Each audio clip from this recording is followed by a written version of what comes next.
Thank you for joining me as we learn about PBIS in the Fullerton School District during the 2017-2018 school year. Hi, my name is Helene Morris, and I'm the Director of Administrative Services for Fullerton School District. Please follow me on Twitter at MorrisHelene. Let's give a little overview about what PBIS is. Now, as we know, children do not come with an instruction manual, and that's where PBIS comes into play. PBIS stands for Positive Behavior Intervention and Supports. It's not a curriculum. Instead, it's an approach or a framework. PBIS provides positive strategies for defining, teaching, and supporting appropriate behaviors. And it's a continuum of positive behavior support for all students. And it's inclusive of all settings, such as the hallway, the NPR, restrooms, lunch tables, classrooms, etc. Some components of PBIS are that we teach our expectations to students and lead by example. We reinforce those desired behaviors. If a student doesn't know how to read, we teach. If a student doesn't know how to swim, we teach. If a student doesn't know how to multiply, we teach. If a student doesn't know how to behave, do we punish or do we teach? Well, we believe that we teach through modeling, role play, teaching, reteaching, and practicing. We teach our students exactly what these expectations look like in classrooms and in common areas. Now, PBIS is a multi-tiered behavioral framework. Now, most of our students are going to fall in that green area, which is the universal Tier 1, and that's our prevention. That's school-wide, classroom-wide. That's what we do for all of our students, all of our staff, in all of our settings. Tier 2, the yellow area, is a little bit more targeted. Those are systems for students that need a little additional support beyond the universal or Tier 1 system. And then finally, we have our individualized or intensive system in the red, which is our students that require more support, maybe in the academic, social, or mental health services. Now, one of the important things of PBIS is for schools to identify their core values and to clearly define their expectations for their students. So core values could be something such as be safe, be responsible, be respectful, and be ready to learn. Now, if we're teaching these behaviors, the next question is, what does it look like? What does it look like to be respectful, to be responsible, to be ready, and to be safe? Well, we define what that looks like in various areas on a campus. It could be in the playground, the classroom, in the multi-purpose room, in the bathroom, in the hallway, in the lunch tables. And those behaviors are explicitly taught to students. Our schools do kickoffs during the first week of school where students are year in and year out explicitly taught and reminded of those behaviors and those expectations. And the expectations are posted throughout the campus so that students have an idea of what they are and those constant reminders. And then the behaviors are enforced with students because students earn incentives such as tickets, or there's an online app that students can, and some of the sites are using, such as PBIS Rewards, where students are rewarded for making those good choices and supporting those core school values through their behavior. And then with the incentives, this is one school's paw wall, and all of those little paws, each one has an individual student's name, and those students have leveled up for doing their job and showing that they know how to make good choices. And then PBIS also includes some really fun events, assemblies, raffles, videos, fun days to support student learning. Now, when our students need more intensive supports and maybe need a referral to the office, we define what is a major office discipline referral and what's a minor office discipline referral. We also look at how can our teachers support our students in their learning, what restorative practices can they use, and then what best practices can our administrators use.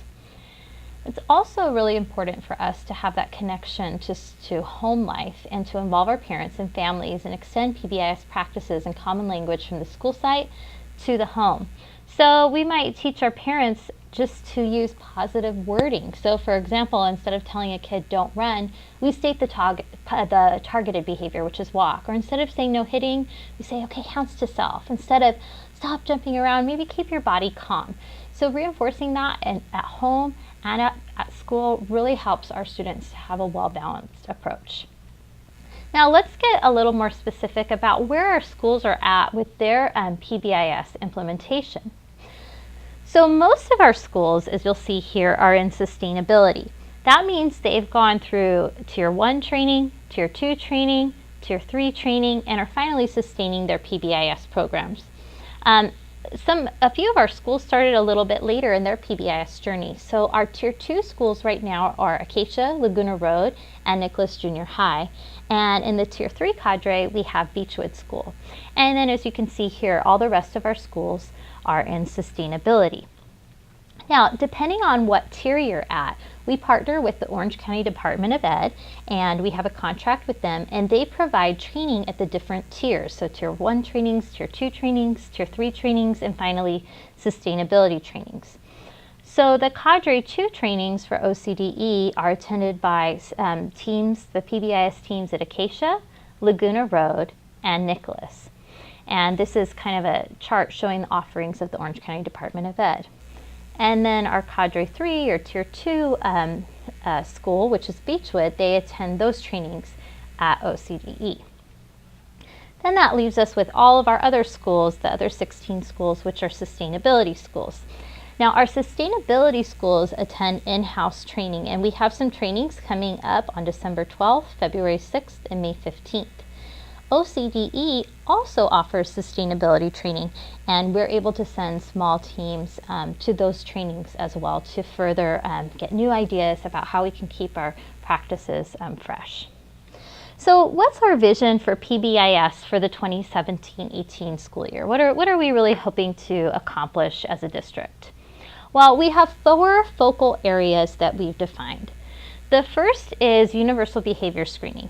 So using the student risk screening scale for internalizing and externalizing behaviors. And we'll go into what that looks like a little bit later. The second focal area is discovering the level of PBIS implementation at each school site using the tiered fidelity inventory. The third focal area is data-driven PBIS, learning how to use the School-Wide Information System, or SWIS, to improve behavior support at each site by providing staff with accurate, timely, and practical information for making decisions about the school environment and climate. And finally, our fourth focal area is learning how to use restorative justice and restorative practices to improve student behavior. So let's look at our first focal area, the Student Risk Screening Scale, the SRSSIE. Now we're going to spend a little bit of time talking about the why. Why are we doing universal screening for our students? Why is that one of our priorities this year? Well, it begins by looking at our local control accountability plan and our LCAP. So our goal number 3 says all district departments and school sites will provide a safe and secure environment for all staff and students. And then if we look within that goal, Action 4 highlights counseling support as one of those focal areas. And this year we budgeted an additional $200,000 to support mental health. So we're talking about the power of universal screening data. Universal screening data provides support for continued LCAP funding for mental health resources.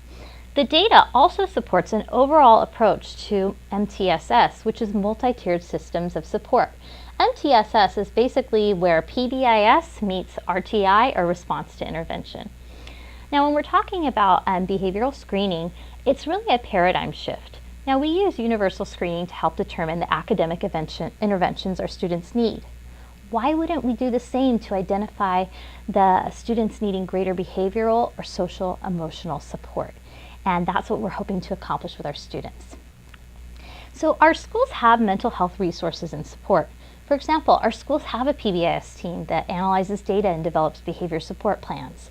They have the roundtable and SIT meeting process. Many of our Title I schools have a social services assistant. And at all of our sites, we have mental health therapists for our special ed and general ed students. Through the St. Jude grant, we have a Master of Social Work, or an MSW intern, at 4 of our Title I schools.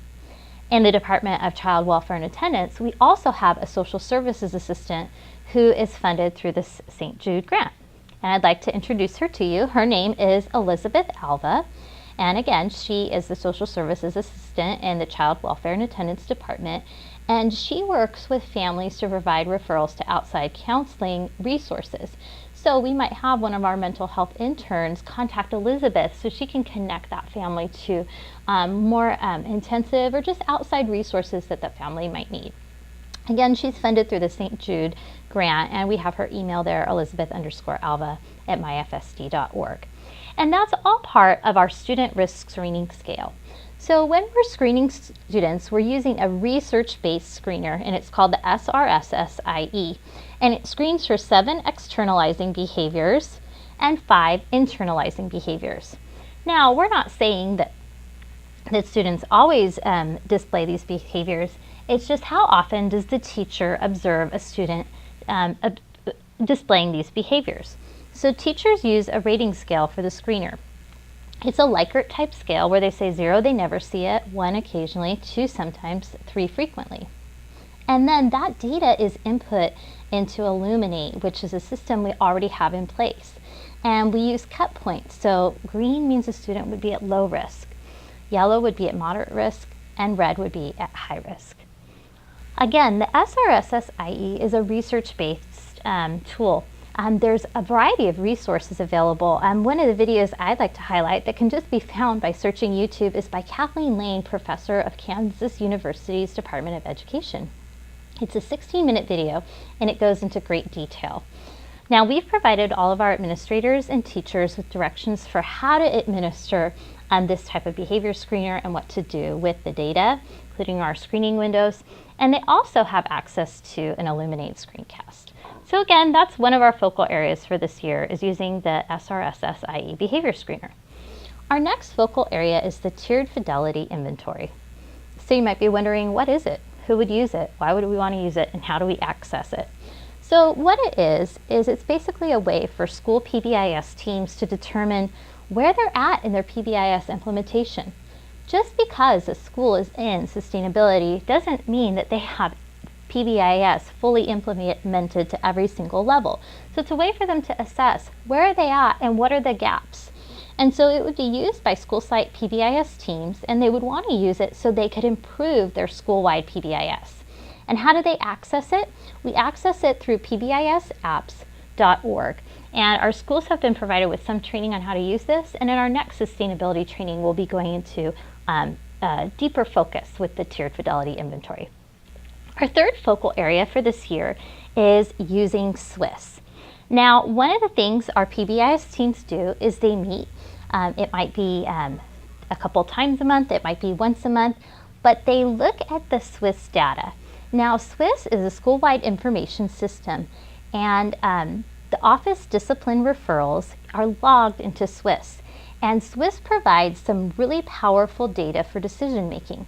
For example, a PBIS team might notice that at 12 o'clock every day, 4th graders are getting a large amount of office discipline referrals.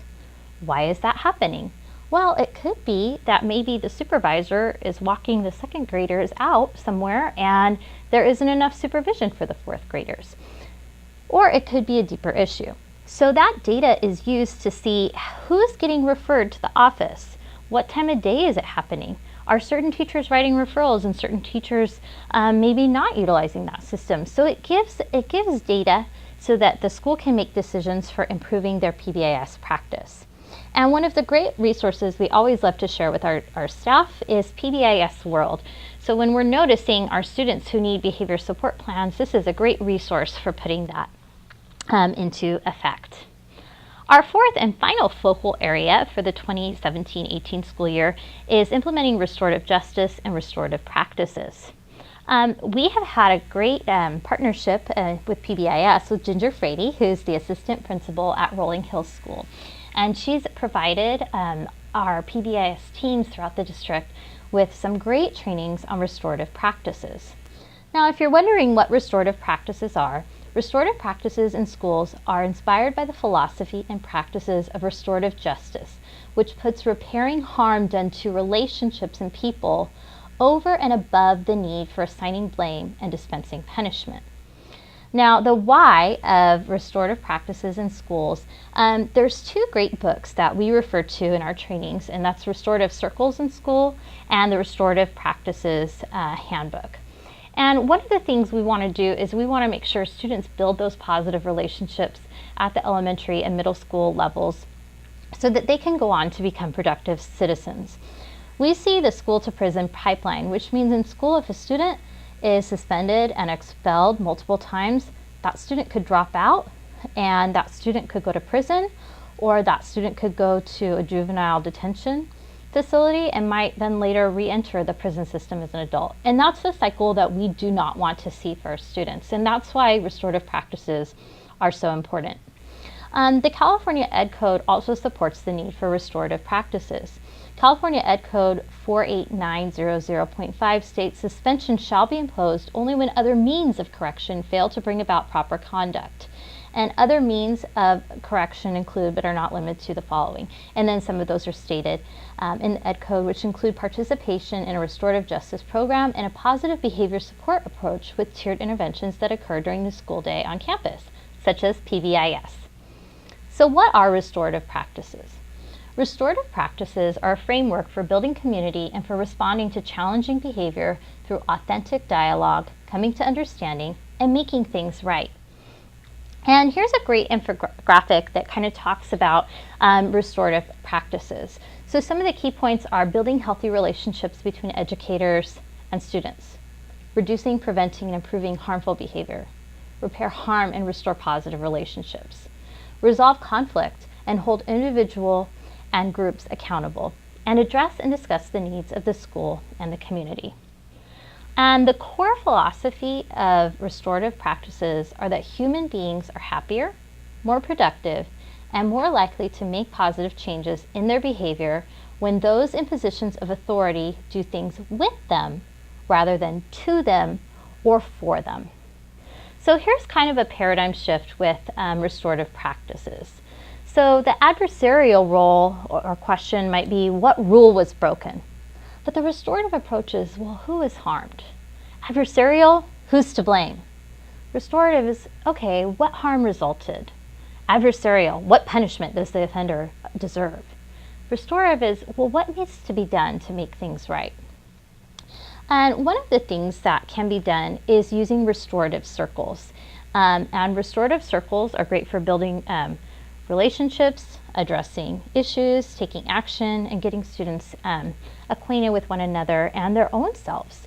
So our staffs had some training in restorative practices. We had a PBIS training on August 28th, and you can see some of our staff engaging in those restorative circles.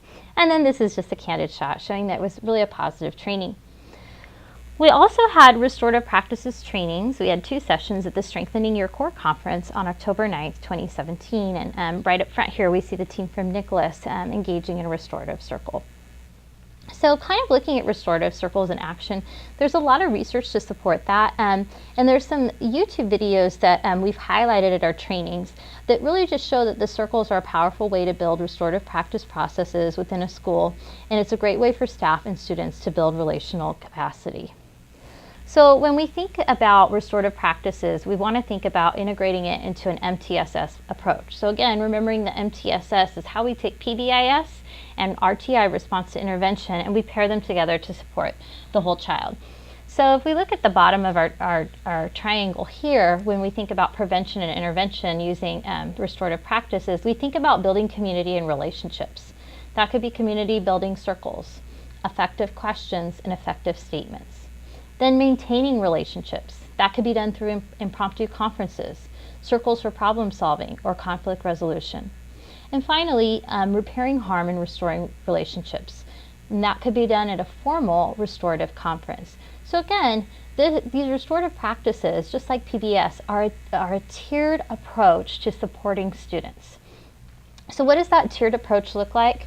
Okay, tier 1 with our restorative practices is that everyone participates 100%. So if we're thinking about restorative circles, where could that be done? That might be done at a classroom morning meeting. That might be done at a staff meeting. That might be done at a simple disagreement among students. It could be at the playground or in our junior high schools in the quad. It could be done in a classroom. They're informal and they can be quick. And there's a constant and a consistent format school-wide with language, especially in the language of apologies and how students might apologize to an adult, or how an adult might apologize to a student, because again, we're trying to repair that harm done to relationships. Tier 2, when we look at our restorative practices in those circles, are only needed by some, so that might be about 15%. That could include a specialized classroom meeting regarding a specific issue. It could be a smaller circle with affected individuals if there was an issue or something that took place. A disagreement among groups of friends, and that could be repeat kiddos, students that tend to have that same conflict within their small group. And it could be a specifically designed focus group like our student leadership. And then it does not have to be a problem-based action. Again, it can just be a practice of how do we resolve conflict in general, or presenting students with various scenarios. And then finally, we have our tier 3, which is only needed for a select few, which would be 5% or less of our students. And that would be for specific incidents involving possible administrative action. So fighting, bullying, cyberbullying, relational aggression, staff and student disagreements. It could involve parents, possibly both sets. It could involve the teacher and other staff members, district staff if circumstances deem it. And critical questions: what harm has been caused? What needs to be happened to make things right? And this next slide is kind of a tale of two schools, which shows you on one side, say there's a student, Carlos. He has a heated argument with his parents before leaving school, so he's running late. Let's see the difference between the restorative practice that restorative practices can make. So if you look over at the red, the zero tolerance education systems, Carlos could be greeted by metal detectors. His teacher might scold him in front of the class and give him a detention. A police officer might detain him and arrest him, another student who got in a fight. He could end up going to juvenile detention facility. Whereas on the other end, restorative practice-based systems, Carlos is welcomed to school by his teachers and administrators as he enters campus. Maybe Carlos says something in class, but his teacher waits until after class to speak to him and to learn more, and sets him up with a counselor. Student peer mediators support, and staff intervenes, and they sit down together to discuss the situation and de-escalate it. And then Carlos and the other students might agree to help clean the cafeteria during a free period. And then Carlos would meet with his counselor and parents after school to help restore the conflict at home.